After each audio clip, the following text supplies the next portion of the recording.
ಈಗ ವಿಸ್ತರಣೆ ಆಗ್ಬಿಡುತ್ತೆ, ಸಂಪುಟ ವಿಸ್ತರಣೆ ಆಗ್ಬಿಡುತ್ತೆ. 50 ದಿನದ ಮೇಲೆ ಆಯ್ತು ರೀ ಡಿ ಕೆ ಶಿವಕುಮಾರ್ ಮುಖ್ಯಮಂತ್ರಿ ಆಗಿ. ಆದರೆ ಇನ್ನೂ ಕೂಡ ಸಂಪುಟ ವಿಸ್ತರಣೆ ಕಂಪ್ಲೀಟ್ ಆಗಿಲ್ಲ. ಯಾಕೆ ಲೇಟ್ ಆಗ್ತಾ ಇದೆ ಅಂತ ಹೇಳಿದರೆ, ಬಣಗಳು ಜಾಸ್ತಿ ಆಗ್ತಾ ಇದ್ದಾವೆ, ದುರಾಸೆಗಳು ಜಾಸ್ತಿ ಆಗ್ತಾ ಇದ್ದಾವೆ. ಅಫ್ಕೋರ್ಸ್ ಅದಿರಲೇಬೇಕು, ಇಲ್ಲಾಂದರೆ ರಾಜಕಾರಣ ಮಾಡಲಿಕ್ಕಾಗಲ್ಲ ಅಲ್ವೇ. ನಮ್ಮದೊಂದು ವಾದ, ಇವ್ರದ್ದೊಂದು ವಾದ. ಹಾಂ, ಡಿ ಕೆ ನೋಡಿ, more chefs spoil the food ಅಂತ ಹೇಳ್ತಾರೆ, ಹೌದಾ? ಅಡುಗೆ ಮಾಡೋರು ಒಬ್ಬ ಮೇನ್ ಕುಕ್ ಒಬ್ಬನೇ ಇರಬೇಕು ರೀ, ಬೇರೆ ಸಪೋರ್ಟರ್ಸ್ ಇರಬೇಕು. ನಾವೆಲ್ಲರೂ ಅಡುಗೆ ಮಾಡ್ತೀವಿ ಅಂತ ಹೇಳಿದಾಗ ಏನಾಗುತ್ತೆ, ಅಡುಗೆ ಕೆಟ್ಟು ಹೋಗುತ್ತೆ. ಅದೇ ಆಗ್ತಾ ಇರೋದು. ಡಿ ಕೆ ಬಣ, ಸಿದ್ದು ಬಣ, ಹರಿ ಬಣ, ರಾಹುಲ್ ಬಣ, ವೇಣು ಬಣ, ಆ ಬಣ, ಈ ಬಣ. ಅಬ್ಬಾ, ಎಸ್, ನೋಡೋಣ ಅದೇನು ಅಂಥೇಳಿ. ಯಾಕೆ ಲೇಟ್ ಆಗ್ತಾ ಇದೆ ಅನ್ನೋದಕ್ಕೆ ಸಂಬಂಧಪಟ್ಟಾಗಿ ಸುದ್ದಿ. 20:25 ಸಂಪುಟ ವಿಸ್ತರಣೆ ಬಲು late. D K versus Siddu versus Hari versus Rahul versus Venu. Okay, ಕಾದು ಶಬರಿ ಅಂತಾಗಿದ್ದಾರೆ ಶಾಸಕರು. ಶಬರಿ ಎಲ್ಲ ಗಾಬರಿ ಆಗಿದ್ದಾರೆ ಎಲ್ಲ. ಇನ್ನಷ್ಟು ಕಾಯಿರಿ ಅಂತ ಕೈ ಕಮಾಂಡ್ ಹೇಳ್ತಾ ಇದೆಯಂತೆ. ಯಾಕೆ ಶಬರಿ ಅಮ್ಮ ನಿಲ್ತಾ ಇರ್ತೀವಿ? ಯಾಕೆ ವಿಳಂಬ? ಯಾವಾಗ ಸಿಹಿ ಸುದ್ದಿ ಸಿಗುತ್ತೆ? ಖರ್ಗೆಯ ಆ ನಿರ್ಧಾರದಿಂದ ಸಂಪುಟ ತಡವಾಯ್ತಾ? ಅಶ್ವವೇಗ ನ್ಯೂಸ್ನಲ್ಲಿ ಸೂಪರ್ ಎಕ್ಸ್ಕ್ಲೂಸಿವ್ ಸ್ಟೋರಿ ನೋಡಿ. ರಾಜಕಾರಣ ಯಾಕೆ ಮಾದರಿ ಆಗಲ್ಲ? ರಾಜಕಾರಣಿಗಳನ್ನ ನೋಡಿ, ನಮ್ಮ ಎಲ್ಲ ನಾಯಕರನ್ನ ಇವತ್ತಿನ ಮಕ್ಕಳಿಗೆ ಹೇಳೋಕ್ಕಾಗತ್ತಾ? ನೋಡಿ, ಹಿಂಗಾಗಬೇಕು ಅಂತ. ಬರೀ ನಾವು ಹಳೇದನ್ನ ಹೇಳಬೇಕು ಅಲ್ವಾ? ಮೌಲ್ಯಾಧಾರಿತ ರಾಜಕಾರಣಿಗಳಂತ ಯಾರೆಲ್ಲ ಕರೆಸ್ಕೊಂಡಿದ್ರು ಆ ಗುಣಗಳನ್ನು ಮಾಡಿ ಈಗ ಅದನ್ನು ನಾವು ಇಲ್ಲಿ ಹೇಳ್ಬೋದು. ಈಗ ಇರೋರಲ್ಲಿ ಎಲ್ಲರೂ ಕೂಡ ಕೆಟ್ಟ ರಾಜಕಾರಣಿಗಳು ಅಂತ ಹೇಳ್ತಾ ಇಲ್ಲ, ಆದರೆ ಅನಿವಾರ್ಯವಾಗಿ ಆ ಸಿಸ್ಟಮ್ನಲ್ಲಿ ಇದ್ದಾಗ ಆ ಒಳ್ಳೆತನ ಕೂಡ ಮಾಸಿ ಹೋಗ್ತಾ ಇದೆ. ಅವರು ಬಂದಂಥ ಗುರಿಯನ್ನು ಮರಿತಾ ಇದ್ದಾರೆ. Yes, that is the point. Second breaking.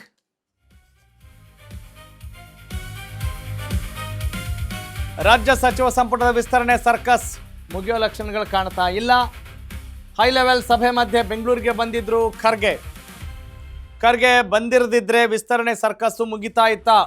ಇವ್ರು ಬಂದಿದ್ದೆ ತಪ್ಪಾಯ್ತಾ? ಇಲ್ಲಿ ಮ್ಯಾಟ್ರು ಖರ್ಗೆ ಅವರದ್ದಲ್ಲ, ಓಕೆ, ಉಳಿದ ನಾಯಕರದ್ದು. ಓಕೆ, ಏನು ಮ್ಯಾಟ್ರು?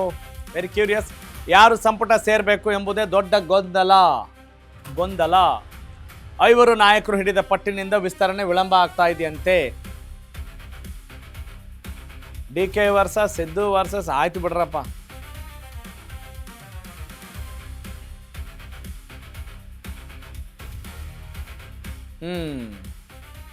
ಅಂದರೆ once again the scarcity of unity, ಒಗ್ಗಟ್ಟಿನ ಕೊರತೆ. ಎಲ್ಲರೂ ಲೀಡರ್ಸ್, ನಾನು ನಾಯಕರ, ನಾ ಹೇಳ್ದಂಗೆ ಕೇಳಬೇಕು, ನಾ ಹೇಳದವ್ರಿಗೆ ಮಂತ್ರಿ ಭಾಗ್ಯ ಕೊಡಬೇಕು, ಮಂತ್ರಿ ಪಟ್ಟ ಕೊಡಬೇಕು. That is the main agenda, that is the inside story.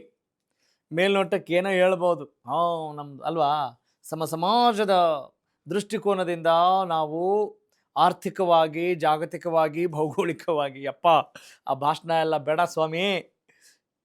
ಬೇಗ ಏನು ಮಾಡಬೇಕು ಅನ್ನೋದು ಮಾಡಲಿಕ್ಕೆ ನಿಮಗೆಷ್ಟು ತಡ ಆಗ್ತಾ ಇದೆ. ಎಂತಹ ಒಂದು ಸುಳಿಯಲ್ಲಿ ಸಿಕ್ಕಾಕೊಂಡಿದ್ದೀರಿ ಅಲ್ವಾ, ಸರಪಳಿಯಲ್ಲಿ ಸಿಕ್ಕಾಕೊಂಡಿದ್ದೀರಿ ಅನ್ನೋದನ್ನ ಅರ್ಥ ಮಾಡ್ಕೊಳ್ಳಿ. ಜನರು ಸುಲಭವಾಗಿ ಹೇಳ್ತಾರೆ, ಯಾಕಂತ ಹೇಳಿದ್ರೆ ಅವ್ರಿಗೆಲ್ಲ ರಾಜಕಾರಣ ಗೊತ್ತಿಲ್ಲ. ಅಯ್ಯೋ, ಹಿಂಗೆ ಮಾಡೋಕ್ಕೆ ಯಾಕೆ ಹಿಂಗೆ ಮಾಡ್ತಾರೆ? ನಾವು ಕಾಮನ್ ಮ್ಯಾನ್ ಆಗಿ ಯೋಚನೆ ಮಾಡಿದರೆ ಪಾಪ ಅವ್ರ ಪ್ರಾಬ್ಲಮ್ ಅವರಿಗೆ ಗೊತ್ತು, ರಾಜಕಾರಣಿಗಳಿಗೆ. ಎಸ್, ನೋಡೋಣ ಸಿದ್ದು ಬಣ ಏನು ಹೇಳುತ್ತೆ, ಸಿದ್ದರಾಮಯ್ಯ ಏನು ಹೇಳ್ತಿದ್ದಾರೆ ಈ ವಿಚಾರಕ್ಕೆ ಸಂಬಂಧಪಟ್ಟ ಹಾಗೆ. ಭವಿಷ್ಯಕ್ಕೆ ಅನುಕೂಲವಾಗುವ ನಾಯಕರು ಬೇಕು ಅಂತ ಸಿದ್ದು ಹಠ. ಆಯ್ತು, ನಾನು ಹೇಳಿದೆ 7 ಮಂದಿಗೆ ಮಂತ್ರಿಗಿರಿ ಕೊಡಿ ಅಂತ ಸಿದ್ದರಾಮಯ್ಯ ಪಟ್ಟು ಹಿಡಿತಾ ಇದ್ದಾರೆ. ಅಂದರೆ ಯಾಕೆ ತಡ ಆಗ್ತದೆ ಅಂತ ಗೊತ್ತಾಗ್ತಿದೆಯಲ್ಲ, ಇದೇ ಕಾರಣಗಳಿಗೆ. ಇತ್ತ ಮಲ್ಲಿಕಾರ್ಜುನ್ ಖರ್ಗೆ ಮತ್ತೊಂದು ಲಿಸ್ಟ್ ಹಿಡಿದು ಅವರು ಬಿಗಿ ಪಟ್ಟು ಹಿಡಿತಾ ಇದ್ದಾರೆ. CM DK ಶಿ ಕೂಡ ತಮ್ಮ ಪಟ್ಟಿಗೆ ಆದ್ಯತೆ ಕೊಡಬೇಕು ಅಂತ ಹಠ ಹೇಳ್ತಿದ್ದಾರೆ. ನಾನು ಮುಖ್ಯಮಂತ್ರಿ ಕಣ್ರಿ.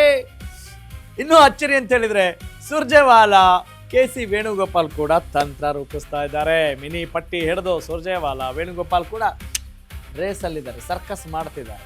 ಮುಸ್ಲಿಂ ಕೋಟಾದಲ್ಲಿ ರಿಜ್ವಾನ್ ಅರ್ಷದ್ಗೆ ಸಿದ್ದರಾಮಯ್ಯ ಬೆಂಬಲ ವ್ಯಕ್ತಪಡಿಸ್ತಾ ಇದ್ದಾರೆ. ಆದರೆ NA ಹ್ಯಾರಿಸ್ ಮಂತ್ರಿ ಆಗಲೇಬೇಕು ಅಂತ DK ಶಿವಕುಮಾರ್ ಪಟ್ಟು ಹಿಡಿದಿದ್ದಾರೆ.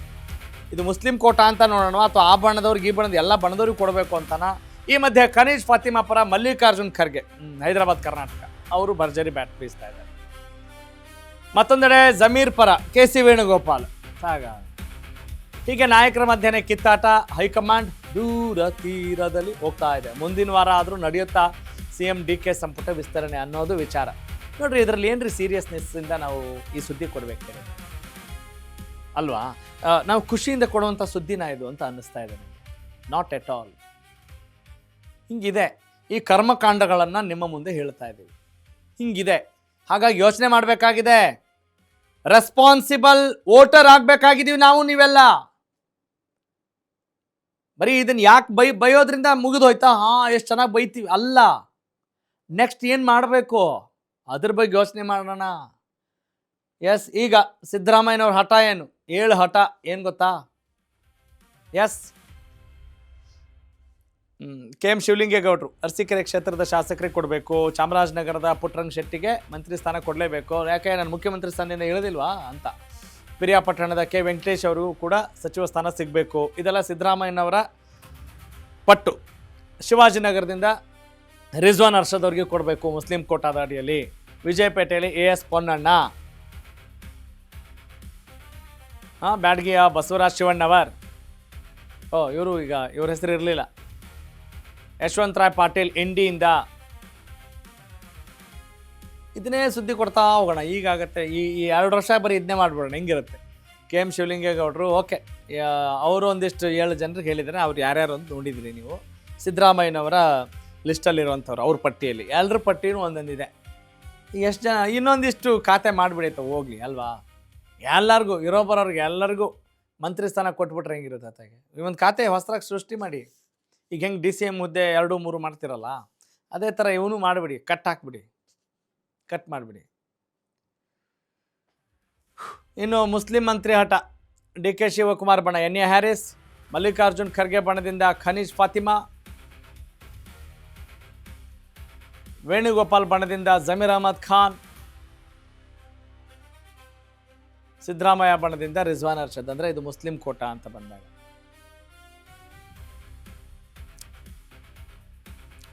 ನೋಡಿ, ಇದು ಕೋಟಾ ಗೀಟಗಳನ್ನೆಲ್ಲ ನಾವು ನಮ್ಮ ಸಮಾಜವನ್ನು ನಾವೇ ಮಾಡ್ಕೊಂಡು ಬಿಟ್ಟಿದ್ದೀವಿ ಇವತ್ತು. ಎಲ್ಲರಿಗೂ ಒಂದು ಬಿಡಿ, ನಾವು ಹೇಳೋ ಮಾತುಗಳು ಈ ರಾಜಕಾರಣಕ್ಕೆ ಸೂಟ್ ಆಗಲ್ಲ.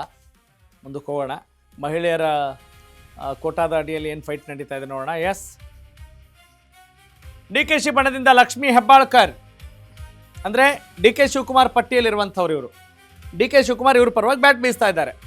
ರೂಪಕಲಾ ಶಶಿಧರ್ ಹೈಕಮಾಂಡ್ ಬಣದಿಂದ, ಖರ್ಗೆ ಬಣದಿಂದ ಖನೀಜ್ ಫಾತಿಮಾ. ಓಕೆ, ಅಂದರೆ ಮಹಿಳೆಯರ ಕೋಟಾದಲ್ಲಿ ನೋಡ್ರಿ, DK ಶಿವಕುಮಾರ್ ಅವ್ರು ಹೇಳ್ತಿದ್ದಾರೆ ಲಕ್ಷ್ಮೀ ಹೆಬ್ಬಾಳ್ಕರ್ ಅವರಿಗೆ ಮಂತ್ರಿ ಸ್ಥಾನ ಕೊಡಬೇಕು ಅಂತ, ಖನೀಜ್ ಫಾತಿಮಾ ಅವ್ರಿಗೆ ಕೊಡಬೇಕು ಅಂತ ಮಲ್ಲಿಕಾರ್ಜುನ್ ಖರ್ಗೆ ಅವರು ಹೇಳ್ತಿದ್ದಾರೆ. ಹೌದಾ? ಇನ್ನು ಹೈಕಮಾಂಡ್ ರೂಪಾ ಶಶಿಧರ್ ಅವ್ರಿಗೆ ಕೊಡಬೇಕು ಅಂತ. ಹೈಕಮಾಂಡ್ ಇವರೇ ಹೈಕಮಾಂಡ್ ಅಲ್ವಾ, ಮಲ್ಲಿಕಾರ್ಜುನ್ ಖರ್ಗೆನೆ. ಅದನ್ನ ಹೊರತಾಗಿ ಏನಾದರೂ ಇದೆಯಾ ಹೈಕಮಾಂಡ್ ಬಣ?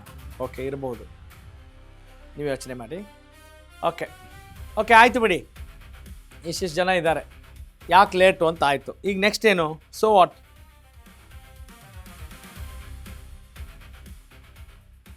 ನೆಕ್ಸ್ಟ್ ಬೇರೆ ಯಾರೆಲ್ಲ ಇದ್ದಾರಾ? ಇಲ್ಲ, ಮುಗೀತು. ಓಕೆ ನೋಡಿ, ಹಿಂಗಿದೆ. ಈಗ ಈ ಟಾಪ್ ಸ್ಟೋರಿ 2 ಅಲ್ಲಿ ಸಂಪುಟ ವಿಸ್ತರಣೆಗೆ ಸಂಬಂಧಪಟ್ಟ ಹಾಗೆ ಇನ್ನು ಉಳಿದಂಥ ಅವಧಿಯಲ್ಲಿ ಈಗ 20 ಸಚಿವ ಸ್ಥಾನ ಬಾಕಿ ಇದ್ದಾವೆ. ಅದರಲ್ಲಿ 13 ಮುಖ್ಯಮಂತ್ರಿಯನ್ನು ಹೊರತುಪಡಿಸಿ 13 ಸಚಿವರು ಇದ್ದಾರೆ. ಆಯಿತಾ? ಇನ್ನು ಉಳಿದಿರುವಂಥ 20 ಸ್ಥಾನಗಳಿಗೆ ಯಾರು ಬೇಗ ಆಗಬೇಕಲ್ಲ. ಆದರೆ ನಮ್ಮನ್ನು ಆಳುವಂಥ ಸೋಕಾಲ್ಡ್ ನಾಯಕರಿಗೆ ಏನೂ ಆಗಬೇಕಾಗಿಲ್ಲ, ಅವ್ರು ಆರಾಮಾಗಿದ್ದಾರೆ. ಅವರಿಗೆ ಪಾಪ ಸರ್ವೈವಲ್ ಮೋಡಲ್ಲಿದ್ದಾರಾ? ಇಲ್ಲ, they are all creative mode. ಅಂದರೆ ಅವ್ರ ಜೀವನ ಹೆಂಗಪ್ಪ ಮಾಡೋದು, ನಾನು ಮಂತ್ರಿ ಆಗ್ತೀವಿ ಹೋದ್ರೆ ಅಂತ ಅಳೋ ಸ್ಥಿತಿಲಿದ್ದಾರಾ? ಆದರೆ ಅಳ್ತಾ ಇದ್ದಾರೆ ದುರದೃಷ್ಟವಶಾತ್. ಅವ್ರಿಗೆ ಬದುಕು ಕಟ್ಟಿಕೊಳ್ಬೇಕಾದ ಅನಿವಾರ್ಯತೆ ಇಲ್ಲ. ಅವ್ರಿಗೆ ಜನಸಾಮಾನ್ಯನ ನಿಜವಾದ ಅರಿವು ಅಥವಾ ಆತ ಏನು ಕಷ್ಟಪಡ್ತಾ ಇದ್ದಾನೆ ಅನ್ನೋದ್ರ ಬಗ್ಗೆ ಅರಿವಿಲ್ಲ. ಇನ್ನು ಕೆಲವರು ಮಂತ್ರಿ ಆಗಿರ್ತಾರೆ, ಬೀದಿ ಬದಿ ವ್ಯಾಪಾರಿಗಳ ಮೇಲೆ ಗುಬ್ಬಿ ಮೇಲೆ ಬ್ರಹ್ಮಾಸ್ತ್ರ ಅನ್ನುವ ಹಾಗೆ ಅವ್ರದ್ದೇ ಆದಂಥ ಬಾಣಗಳನ್ನು ಹೂಡ್ತಾ ಇದ್ದಾರೆ. ಏನೋ ಮಾಡಬೇಕಲ್ಲ ಮಂತ್ರಿ ಆದಮೇಲೆ. ಅಯ್ಯೋ ನಿಮ್ಮ ಮಂತ್ರಿಗಿರಿಗೆ ಎಷ್ಟು ಏನು ಮಾಡ್ತೀರಾ? ಏನು ಹೊಸದಾಗಿ ಏನು ಸಾಧನೆ ಅಂತ ಏನು ಮಾಡ್ತಿದ್ದೀರಾ ಹೇಳಿ?